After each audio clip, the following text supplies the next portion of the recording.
Let me read to you a passage from the 10th chapter of St. Luke's Gospel, verses 13 to 16. It's the Gospel for Friday of the 26th week in Ordinary Time. St. Luke writes, Jesus said to them, "Woe to you, Chorazin! Woe to you, Bethsaida! For if the mighty deeds done in your midst had been done in Tyre and Sidon, they would long ago have repented, sitting in sackcloth and ashes.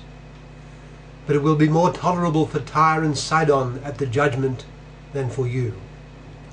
And as for you, Capernaum, will you be exalted to heaven? You will go down to the netherworld. Whoever listens to you listens to me. Whoever rejects you rejects me. And whoever rejects me rejects the one who sent me." That's from Luke chapter 10, verses 13 to 16. What does it suggest to us?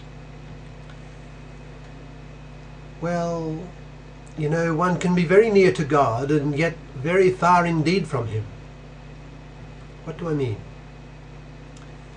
Well, one of the most terrible things about deliberate sin is this, that in a sense, the creature, in sinning, drags the Creator into a kind of association with Him and with sin.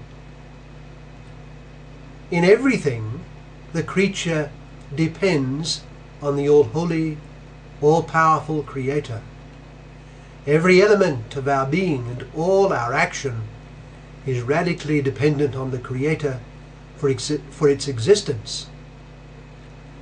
Were there not to be that ontological support constantly coming from God, the creature would instantly cease to be. I can only think, because the Creator sustains me precisely as I think. At every moment of my existence, I am in intimate proximity with my Creator because I depend absolutely and radically on His creative act. This means that God is sustaining me as I do His will, and He is sustaining me when I contravene it. He has given me the gift of existence and of life, and when I abuse this by engaging in thoughts, words or deeds that are profoundly offensive to Him, indeed that are a horror to Him because of their moral evil, He does not withdraw that gift of being. He continues to offer it by His intent that I live and exist. He is closer to me than I am to myself when I am doing things that deeply offend His infinite holiness. He sees all, even when what He sees disgusts Him. He sustains me as I neglect and despise Him by my action.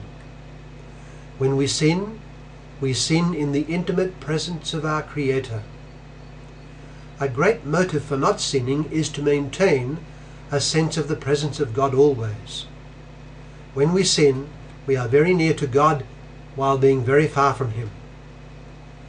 The first sin that was ever committed was an enormity, and it was committed in heaven, where God is in all His infinite glory.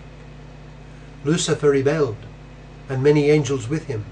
They refused to serve, though the precise nature of the sin is disputed, and this despite their being in the presence of God Himself.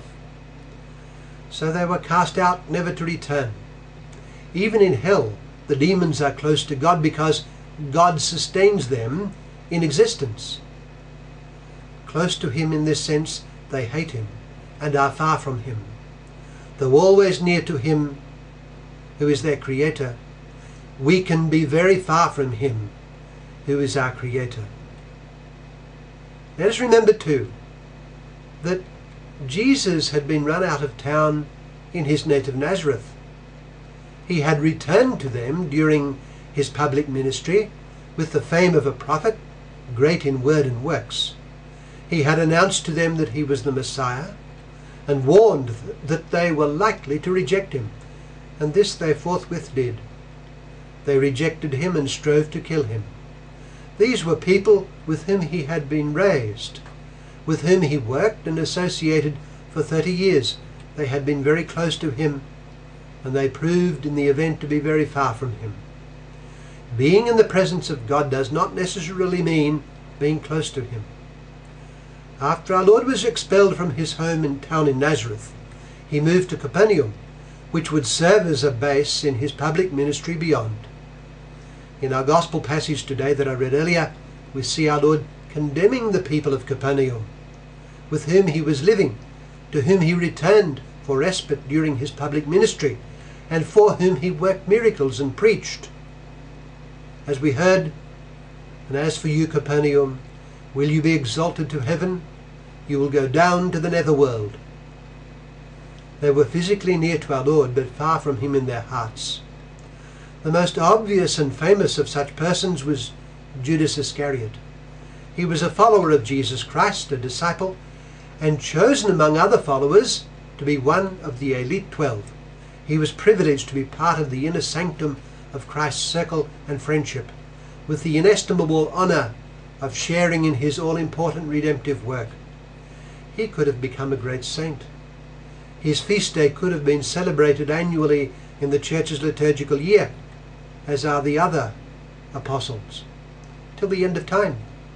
He was very near to Jesus Christ and literally lived in his presence, but he fell away into the most monstrous of sins. He betrayed his God for a handful of silver. He was close to Jesus Christ, but far from him. He allowed his faults to destroy his relationship with the God who had chosen him to be near to him and to share in his work. By the gift of life and being, we have ipso facto been placed in the undying presence of God. By our baptism and by the reception of the sacraments, we share in God's life as his adopted children. He has placed us very close to him. What am I doing about this? Am I drifting along in this relationship which he, my Creator, has established for me? In fact, though close to him, I may be far from him because of sin. Let us resolve to build on what God has so mercifully done and work to establish an undying intimacy with the God who loves me with his infinite love.